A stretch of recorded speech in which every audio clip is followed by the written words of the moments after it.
எனக்கு தமிழில் பிடிக்காத ஒரே வார்த்தை மியூசியம்.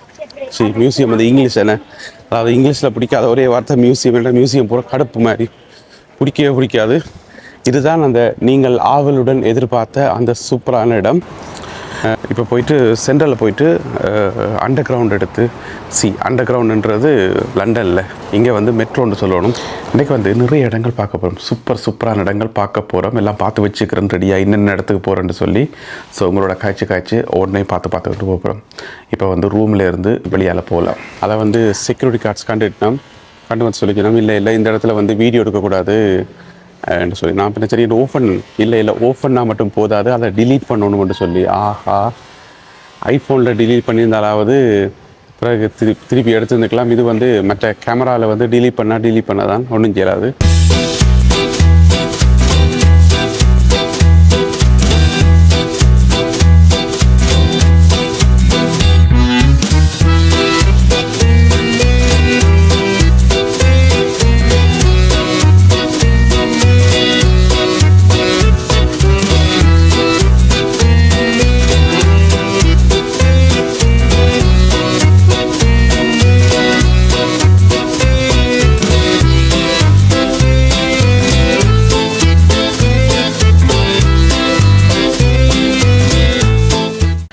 குட் மார்னிங், இனிய காலை வணக்கம்.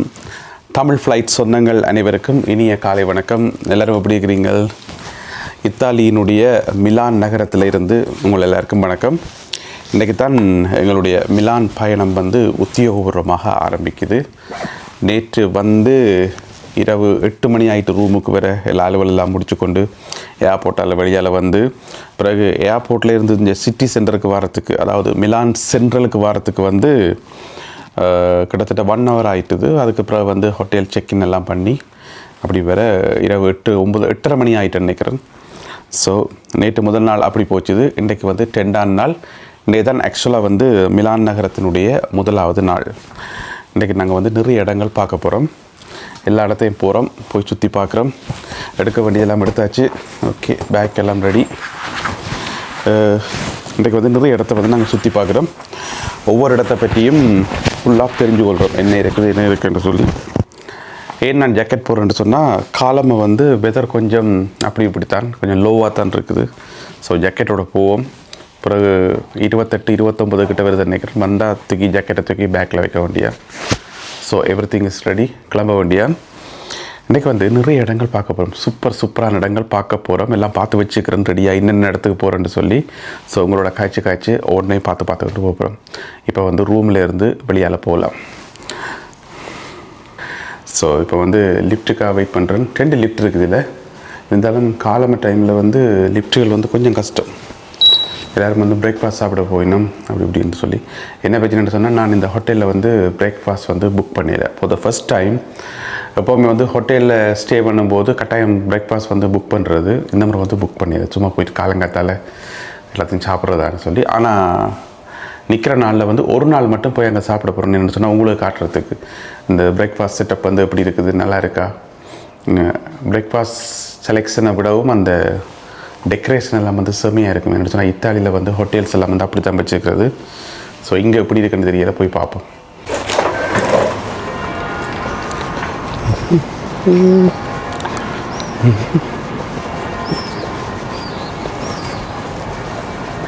ஓகே, ஹோட்டலால் வெளியால் வந்தாச்சு. இப்போ நான் எங்கே போய் கொண்டிருக்கிறேன்னு சொன்னால், சென்ட்ரல் ஸ்டேஷனுக்கு போய் கொண்டிருக்கிறேன்.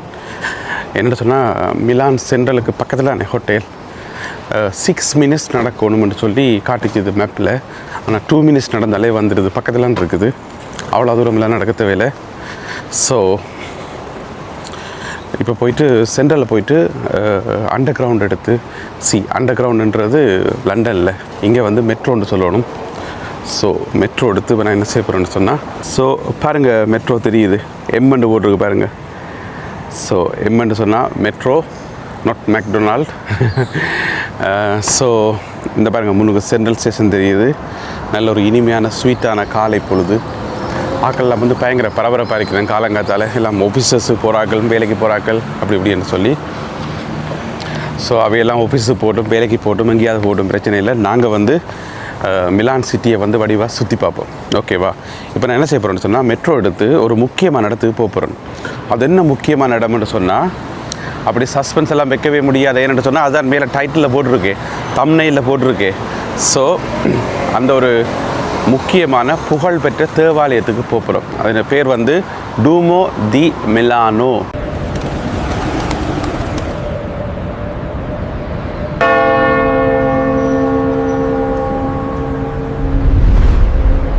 டூமோ தி மிலானோ என்று சொன்னால் மிலானோ தேவாலயம் என்று சொல்லி சுருக்கமாக சொல்லலாம்.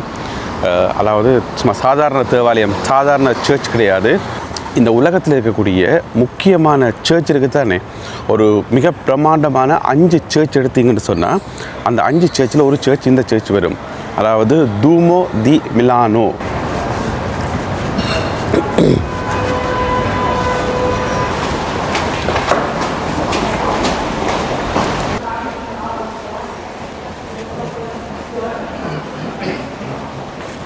ஓ மை காட், போய்க்கொண்டே இருக்குது. இங்கே பாருங்கள், சைட்டில் வந்து நினைக்கிறேன் இதை வரலாறெல்லாம் வெளியே ஒட்டி வச்சுக்கிட்டு போகிறதுக்கு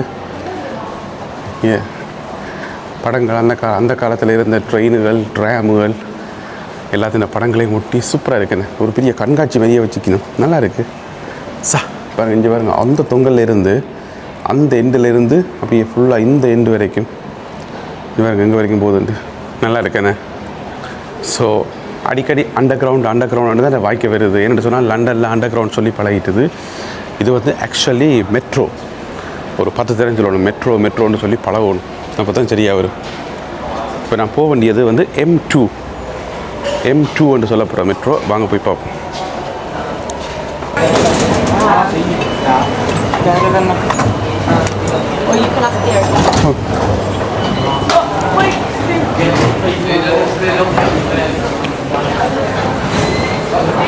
சாந்தோனம் இதால் போகணும். பார்ப்போம் மஞ்சள் கலர் மெட்ரோ எப்படி வருதுன்னு. மேல் கூரையை வந்து மஞ்சளில் போட்டிருக்கணும். இது மஞ்சள் தான்ன்றதை கன்ஃபார்ம் பண்ணுறதுக்கு. Very good.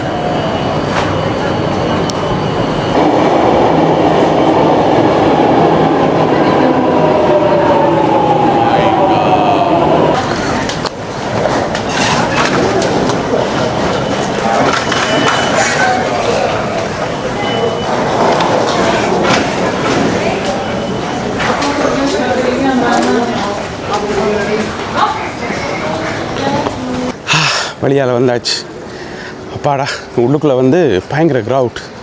ஏன்னு சொன்னால் ட்ரெயின் வந்து சென்ட்ரல்லேருந்து வந்தது தானே. அப்போ காலையில் பார்த்தீங்கன்னு சொன்னால் பீக் ஹவர்ஸில், அதுவும் சென்ட்ரல் ஸ்டேஷனில் வந்து எப்படி இருக்கும். இதுதான் அந்த நீங்கள் ஆவலுடன் எதிர்பார்த்த அந்த சூப்பரான இடம். அதுதான் பார்க்க போகிறோம். பின்ன பாருங்கள், பில்டிங்ஸ் எல்லாம் வந்து சூப்பராக இருக்குது. அப்படியே கேமராவை திருப்பினு சொன்னால் அந்த இடம் வந்துடும். எப்படி இருக்குது இந்த பில்டிங்ஸ் எல்லாம். ஸோ இதையா பார்க்க வந்து நாங்கள் என்று கேட்டிங்கன்னு சொன்னால் இதை இல்லை. இப்போ கேமராவை திருப்பினு சொன்னால் அந்த காட்சியை வந்து நீங்கள் பார்க்கலாம். எஸ், இதோ பாருங்கள் எப்படி இருக்குது இந்த சர்ச், இந்த கத்தீட்ரல், இந்த பெருங்கோயில். வாவ், இதைத்தான் சொல்கிறது டுவோ தி மிலானோன்னு சொல்லி. ஸோ மிலானோ தேவாலயம் என்று சொல்லலாம். அப்படியே கிட்ட போவாங்க. மற்றது இதை கட்டி முடிக்கிறது கிட்டத்தட்ட 600 வருஷம் எடுத்துச்சா. 1300 சொச்சமாம் ஆண்டுலேருந்து ஆரம்பித்து இப்போ 1965ஆம் ஆண்டு, போன நூற்றாண்டில் தான் கட்டி முடிச்சிக்கணும். 1965ஆம் ஆண்டு. ஸோ 1965ஆம் ஆண்டில் யாராவது பிறந்தார்கள் இந்த வீடியோ பார்த்தா உங்களோட ஆண்டில் தான் கட்டி முடிச்சிக்கணும். இங்கே இந்த இத்தாலியில் வந்து இது ஒரு விஷயம் ஒன்று இருக்குது. என்னென்னு சொன்னால் எங்கே எல்லாம் இப்படி பெரிய சர்ச்சுகள் இருக்கும் அந்த இடத்துல வந்து இந்த ஏரியாவை வந்து இப்படி ஒரு பெரிய வட்ட வழியாக இருக்கும். இதை வந்து பியாசான்னு சொல்கிறது. பியாசான்னு சொன்னால் என்னது, ஸ்கொயர் என்று சொல்லலாம். ஒரு ஸ்கொயர் என்று சொல்லலாம். அதுதான் பியாசா. பாருங்கள் எப்படி இருக்குன்னு, இந்த ஆங்கிளில் பாருங்கள் எப்படி இருக்குன்னு சொல்லி. வாவ். மற்றது இந்த சர்ச்சை கட்டுறதுக்கு யூஸ் பண்ணிக்கிற கல் இருக்குது தானே, இந்த கல் வந்து ஒரு குறிப்பிட்ட ஒரு மலையில் இருந்து, இங்கே இத்தாலியில் இருக்கிற ஒரு குறிப்பிட்ட ஒரு மலைப்பகுதியிலேருந்து அங்கே ஸ்பெஷலாக இருக்கக்கூடிய ஒரு வகையான பளிங்கு கல், பவளக்கல்லுகளாம். இந்த பார்த்திங்கன்னு சொன்னால் ஒரு மாதிரி மஞ்சள், சிவப்பு இந்த கலரில் தான் இருக்கும். ஜென்ரலாக பார்த்தா வெள்ளையாக இருக்கும். ஆனால் அதுக்கு உள்ளே பார்த்திங்கன்னு சொன்னால் நுட்பமாக ஒரு மஞ்சள், சிவப்பு அந்த கலரில் இருக்கும். ஸோ அப்படி இருக்கக்கூடிய ஒரு ஸ்பெஷல் கல்லில் தான் கட்டியிருக்கு. இதை வந்து பவளக்கற்களின் மலை அல்லது பவளக்கற்களின் குவியல் என்று கூட சொல்கிறதாம். ஏன்னு சொன்னால் அந்த கல்லுகளை கொண்டு வந்து இங்கே குவிச்சு வச்சுக்கிற மாதிரி. ஓகே, அடுத்தது என்னென்னு சொன்னால் இந்த ஏரியாவில் வந்து எப்போவுமே கவனமாக இருக்கணும். நாம் வந்து இந்த இடம் வந்து சூப்பராக இருக்குது, இந்த கற்கள் எல்லாம் நல்லா இருக்குது, வா ஒன்று சொல்லி கொண்டு இருக்கும்போது பின்னுக்கு முதுகில் இருக்கிற பேக்குக்குள்ளே இருக்கிற பெருமதியான பொருட்கள் எல்லாம் வந்து காணாமல் போகிறதுக்கான வாய்ப்புகள் இருக்குது. என்னென்னு சொன்னால் ஜென்ரலாக இந்த மாதிரி டூரிஸ்ட் பிளேஸில் வந்து இதுதான் திருடர்கள் தங்களுடைய கைவரிசையை வந்து காட்டுவினோம். சரியா? ஸோ நாங்கள் கவனமாக இருக்கணும் எப்போவுமே. அது இத்தாலி இல்லை, எந்த நாட்டுக்கு போனாலும் டூரிஸ்ட் பிளேஸுக்கு வரைக்குள்ள பயங்கர கவனமாக இருக்கணும்.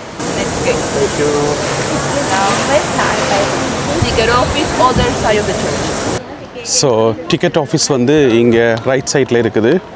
ஆக்சுவலாக நான் வந்து ஆன்லைனில் செக் பண்ணி பார்த்தேன்னா ஆன்லைனில் வந்து டிக்கெட்ஸ் எல்லாம் வந்து நாட் அவைலபிள்.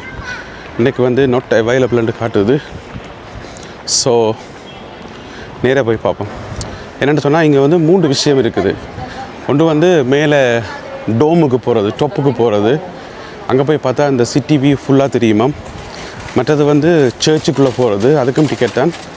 அண்டு மியூசியம் இருக்கா, மியூசியத்துக்கு போகிறது. எனக்கு தமிழில் பிடிக்காத ஒரே வார்த்தை மியூசியம். மியூசியம் வந்து இங்கிலீஷ் என்ன, அதாவது இங்கிலீஷில் பிடிக்காத ஒரே வார்த்தை மியூசியம். என்ன மியூசியம் போகிற கடுப்பு மாதிரி பிடிக்கவே பிடிக்காது. அப்படியே போனாலும் கூட நான் ஓடி வந்துடும் வெளியில், எனக்கு பிடிக்காது.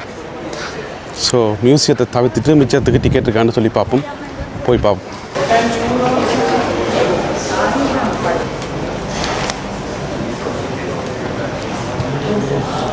மிஷின்லேயே வாங்கலாமா ட்ரெயின்?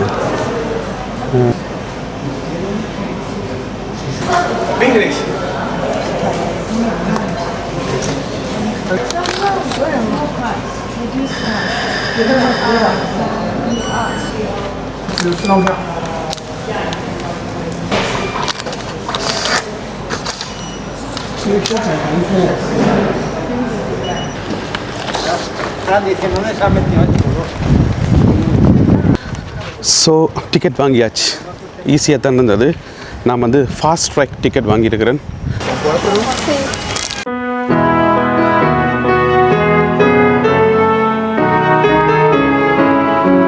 ஒரு சேட் நியூஸ் என்னென்னு சொன்னால், இந்த லிஃப்ட்டில் வந்தேன் தானே, அந்த என்ட்ரன்ஸுக்குள்ளே வந்து ஒரு வீடியோ எடுத்து உங்களுக்கெல்லாம் எக்ஸ்பிளைன் பண்ணான்னு எப்படி டிக்கெட்ஸ் எல்லாம் காட்டி உள்ளுக்க வந்து லிஃப்ட்டில் வரேன்னு சொல்லி அதை வந்து செக்யூரிட்டி கார்ட்ஸ் கண்டு வந்து சொல்லிக்கணும். இல்லை இந்த இடத்துல வந்து வீடியோ எடுக்கக்கூடாது என்று சொல்லி நான் பின்ன சரி ஓப்பன்னா மட்டும் போதாது, அதை டிலீட் பண்ணணும்னு சொல்லி. ஆஹா, ஐஃபோனில் டிலீட் பண்ணியிருந்தாலாவது பிறகு திருப்பி எடுத்துருந்துக்கலாம். இது வந்து மற்ற கேமராவில் வந்து டிலீட் பண்ண தான் ஒன்றும் செய்யாது. அதில் ஒரு சின்ன துண்டு போயிட்டுது. It's okay. அதாவது நான் லெஃப்ட்டில் வந்ததை வந்து டிலீட் பண்ணிக்கிறாங்க, வேறு ஒன்றுமே இல்லை. இப்போ வாங்க நாங்கள் சர்ச்சை வந்து பார்க்கலாம்.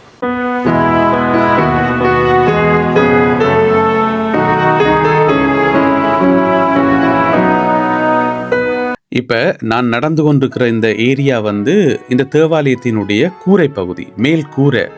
அதாவது தரை மட்டத்திலேருந்து 31 மீட்டர் உயரத்துக்கு லிஃப்ட்டில் வந்து இந்த கூரைக்கு மேலே நடந்து கொண்டிருக்கிறேன். அதாவது கிட்டத்தட்ட 102 அடி என்று சொல்லலாம். பாருங்க, இதுவரைக்கும் நான் எத்தனையோ தேவாலயத்துக்கு போயிருக்கிறேன், உள்ளே போயிட்டு வழிபட்டிருக்கிறேன்.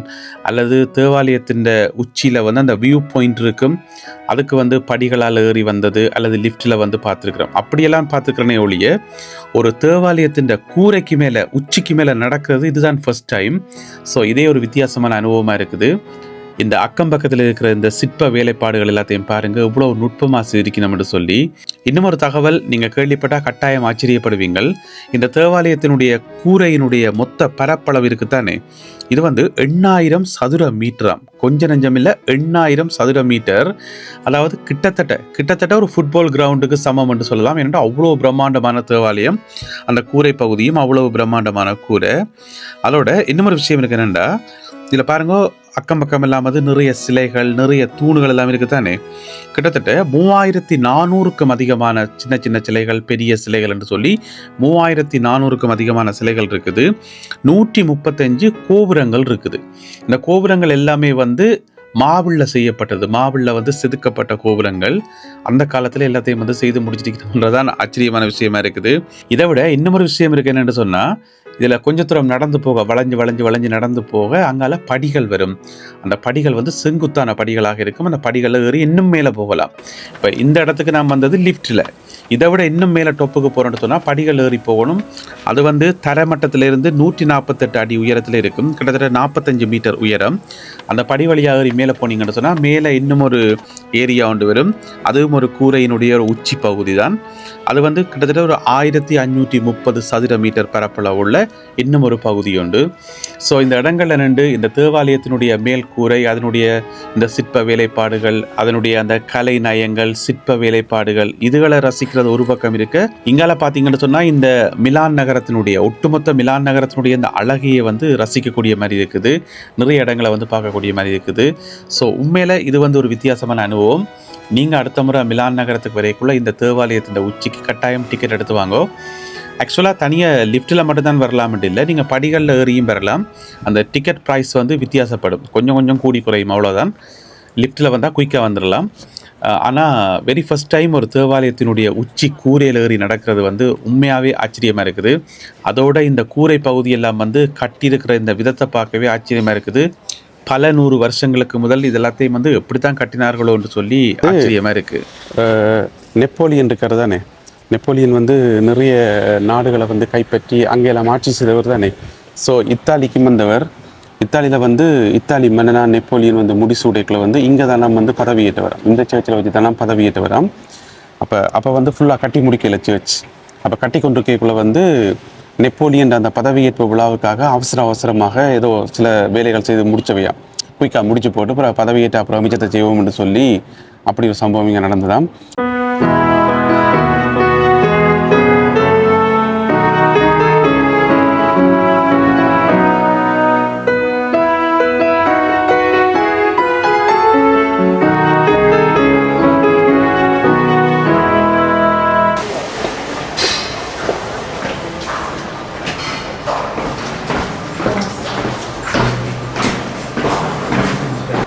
அப்பாடா, ஒரு வழியாக மேல் கூரையில் ஏறி எல்லாத்தையும் பார்த்துட்டு அங்கே இருந்த சிற்பங்கள், சிலைகள், அங்கே செதுக்கி வைக்கப்பட்டிருக்கிற எல்லா காட்சிகளையும் பார்த்துட்டு இப்போ படிகள் வழியாக கீழே இறங்கி கொண்டிருக்கிறேன். இதில் வந்து கிட்டத்தட்ட 250 படிகள் இருக்குது. இதால் வந்து இறங்கினா கீழே வந்து தேவாலயத்தினுடைய உள்பகுதிக்கு போகலாம். இதில் பார்த்தீங்கன்னு சொன்னால் நான் இறங்கைக்குள்ளே எதிர்ப்பக்கம் யாருமே இல்லை. அதனுடைய அர்த்தம் வந்து இது வந்து ஒன் வே. அப்போ இந்த உச்சிக்கு போகிறாக்களுக்கு ஏறுறதுக்கு வந்து தனியாக படிகள் இருக்குது. மற்ற பக்கம் எதிர்ப்பக்கம் அதுக்கண்டு தனியாக படிகள் இருக்குது. இது இறங்குறதுக்கான வழி மட்டும்தான். அது மட்டும் இல்லாமல் இந்த லிஃப்ட் இருக்குது தானே, லிஃப்ட் வந்து 2 லிஃப்ட் இருக்குது. 2 கோனர்லேயும் வந்து 2 லிஃப்ட் இருக்குது. அப்போ லிஃப்ட்டில் ஏறுறாக்கள் எல்லாரும் வந்து பெரும்பாலான ஆக்கள் வந்து படிகள் வழியாக தானே கீழே இறங்குறது. ஆக இயலாத ஆக்கள், அந்த விசேட தேவை உள்ள ஆக்களுக்கு மட்டும் லிஃப்ட் பயன்படுத்துறதான் கீழே போகிறதுக்கு. மற்றபடி பெரும்பாலான ஆக்கள் வந்து இந்த படிகள் வழியாக தானே இறங்குறதாம். ஸோ இப்படித்தான் படிகளால் இறங்குறது. 250 படிகள் இறங்கினா இப்போ நாங்கள் தேவாலயத்தினுடைய உள்பகுதிக்கு போகலாம்.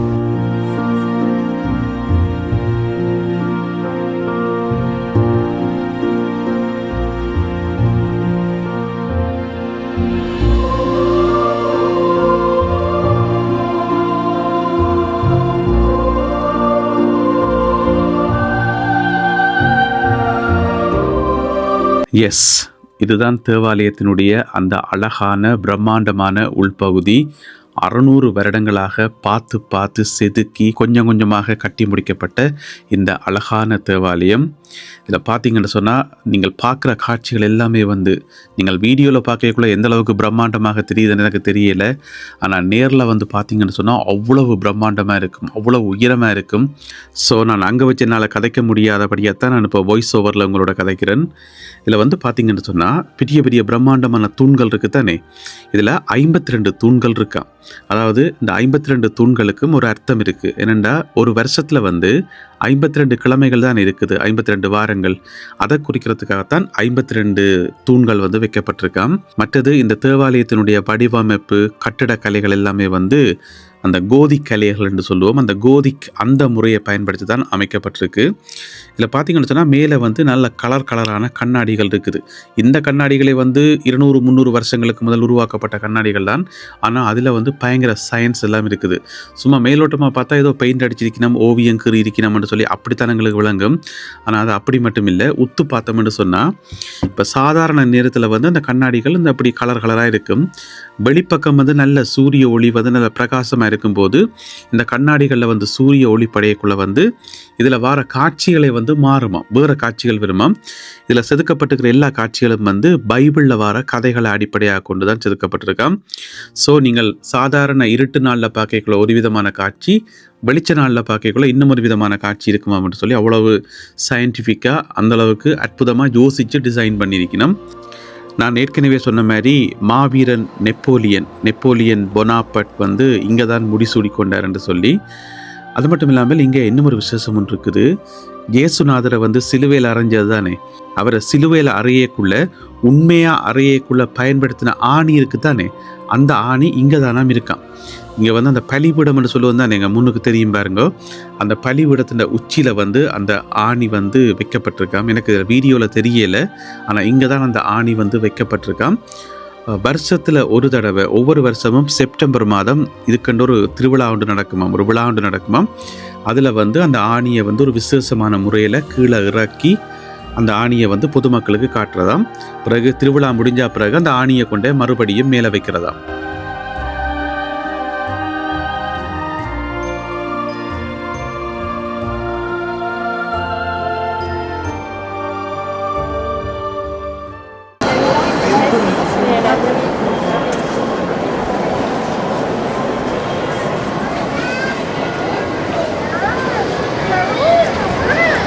அப்பாடா, வெற்றிகரமாக எல்லாம் போய் படியாக பார்த்து முடிச்சுட்டு வெளியால் வந்தாச்சு. இப்போ வந்து நேரம் 10:30 மணி. பாருங்கள், பயங்கர பொக்கையாக இருக்குது. வெதர் வர சூப்பராக இருக்குது. என்னென்னா உள்ளுக்குள்ளே பார்த்த காட்சிகள் வந்து வேறு லெவல். என்னால் நம்பவே முடியலை, இப்படியெல்லாம் அழகாக இருக்குமான்னு சொல்லி இவ்வளோ செதுக்கி வச்சுக்கிறாங்க. லண்டனில் இருந்து ஒரு 2 hours தான் நீங்கள் ஃப்ளைட் வர்றப்பயே வந்து பார்த்துருந்துருக்கலாம். இப்படித்தான் பிஸி என தெரிகிறதால இவ்வளோ அருமையான விஷயங்கள் எல்லாத்தையும் வந்து நாங்கள் லைஃப்பில் வந்து மிஸ் பண்ணுறோம். உண்மையில் வந்து சூப்பராக இருந்தது. 600 வருஷம் இந்த டைம் எடுத்து இந்த சர்ச்சை வந்து கொஞ்சம் கொஞ்சமாக செதுக்கி இந்த பெருங்கோயில் கத்தீட்ரலை வந்து செதுக்கி உண்மையிலேயே அது பேர்த்தானது தான். அந்த வேலைப்பாடுகள் வந்து அப்படியே தெரியுது. என்னென்னு சொன்னால் இங்கே வந்து 3600க்கும் அதிகமான சிலைகள் இருக்காம், சிலைகள் மட்டும். ஸோ இந்த சிலைகள் ஒவ்வொன்றையும் பார்த்திங்கன்னு சொன்னால் ஒவ்வொன்றும் ஒவ்வொரு விதமான சிலை, ஒவ்வொரு வரலாற்றோடு சம்மந்தப்பட்டது. அந்த வரலாற்றில் இருக்கிற கதாநாயகர்கள், வரலாற்றோட சம்மந்தப்பட்டவர்கள் என்று சொல்லி அவர்களுடைய சிலைகள், பிறகு அந்த டிசைனுகள். அதுலேயும் பார்த்திங்கன்னு சொன்னால் இப்போ இந்த சர்ச்சை டிசைன் பண்ணுறதுக்குன்னு சொல்லி ஒரு பேசிக் டிசைன் ஒன்று இருக்குது. ஒரு என்ஜினியரிங்கில் ஒரு டிசைனிங் ஒன்று போட்டிருப்பேன் தானே. இப்போ ஒரு 600 வருஷமாக இந்த சர்ச்சை கட்டினோம்னு சொன்னால் என்ன அர்த்தம்?